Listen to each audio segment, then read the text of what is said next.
les soutenons.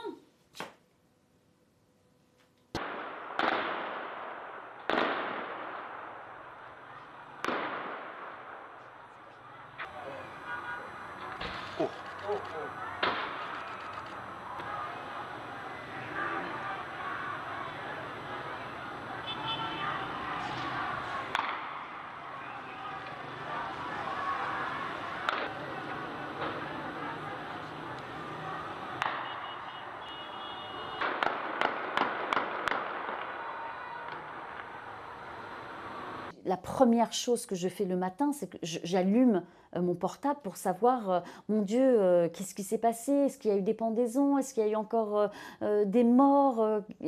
Et en fait, on est démunis devant notre écran et en même temps, je n'ai pas le droit de fermer les yeux.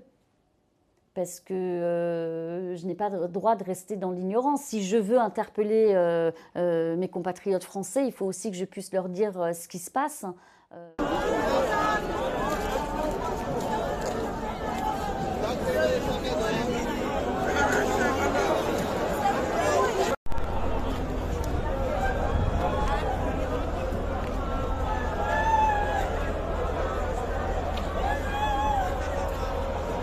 Je pense qu'il ne faut pas être iranien pour vivre ça dans sa chair, que n'importe quel être humain devant ces images atroces d'enfants qu'on assassine dans les rues et qu'on laisse comme ça giser le long du trottoir, à qui le gouvernement demande aux parents, quand ils viennent déjà pour reconnaître parmi ces amas de corps, il faut reconnaître son enfant et ensuite il faut payer pour récupérer son corps, payer le nombre de balles qui a été tiré dans le corps de son enfant, c'est abominable. J'ai des gens que je connais qui sont jeunes en Iran, je pense à quelqu'un qui a 22 ans.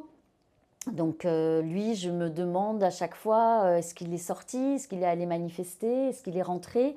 Donc avant la coupure totale de jeudi dernier, il y a 10 jours à peu près, je lui ai envoyé un petit message et le lendemain, il m'a répondu « J'ai quelques secondes d'internet, t'inquiète pas, je vais bien ».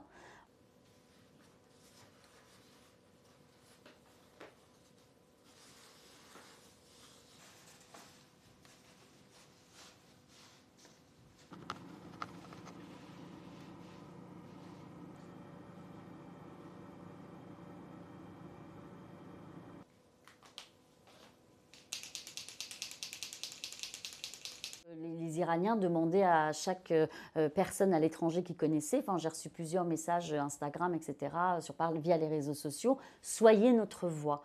Et je me suis dit, mais comment puis-je être leur voix? Et je me suis dit, moi j'ai enseigné à la fac, je connais la fac, j'ai étudié pendant 15 ans, je suis artiste, je connais le milieu institutionnel, culturel, donc la meilleure façon pour moi d'être la voix de mon peuple iranien, c'est d'informer ce qui se passe en Iran, mes compatriotes français. Mais je peux vous dire un truc, c'est qu'ils se sentent seuls.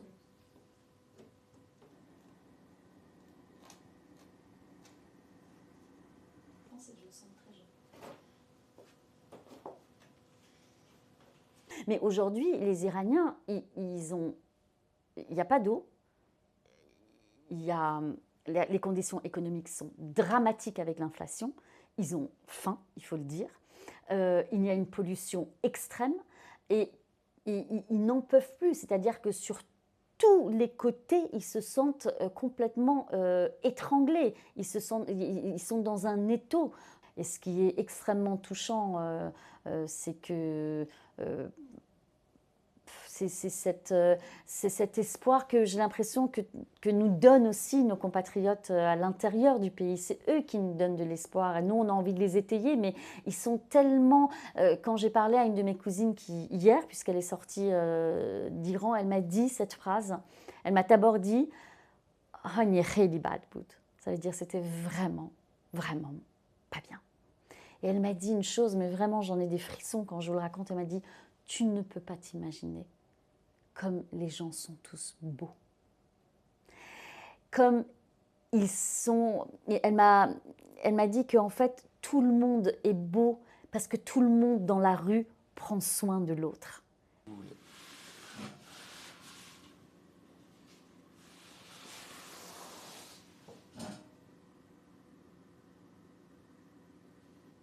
que toute la beauté est cachée en fait. Toutes ces femmes libres. De Andy Warhol, de Renoir, comme vous voyez, une énorme collection.